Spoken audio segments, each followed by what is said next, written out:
Now that Thunderbolts has been out for a full weekend, here's my spoiler review.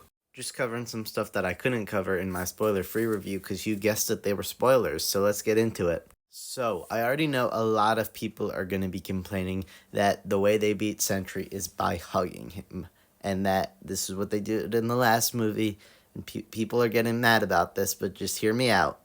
Genuinely, what was their plan? Yelena said it herself. So what, do we all just punch and shoot? And so many times they said that he was.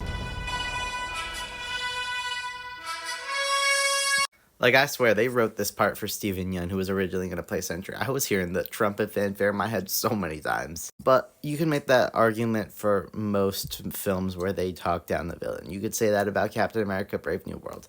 But why I think this is so much better is because this is set up from the beginning. That conversation between Yelena and Bob very early on, where they foreshadow the void and all of this just like mental stuff to do with it. I mean, everyone's calling this film a therapy session, and that is true, but not just because of the ending. From the whole thing, it made so much sense for everything they set up and built upon for the whole movie, what the void is, how everyone sees the stuff in the void, like all of it was built up and it made sense. And also, if they beat him with a CGI battle, you would have complained too. Because there's only two real ways to beat a supervillain: CGI battle or talking them down.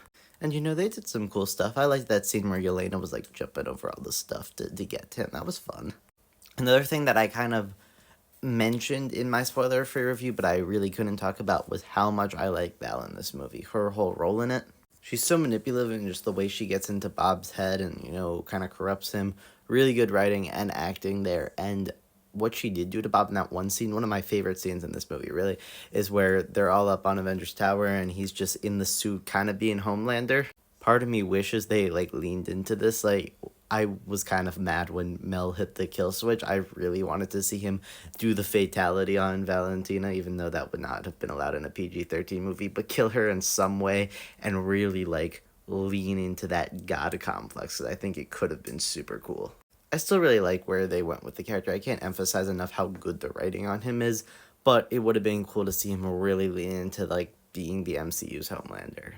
I cover pretty much everything else up in my spoiler-free review, so if you want to go check that out, that greatly appreciated it. And next I'm going to talk about the ending and post-credits scene, so follow for that and leave your comments below.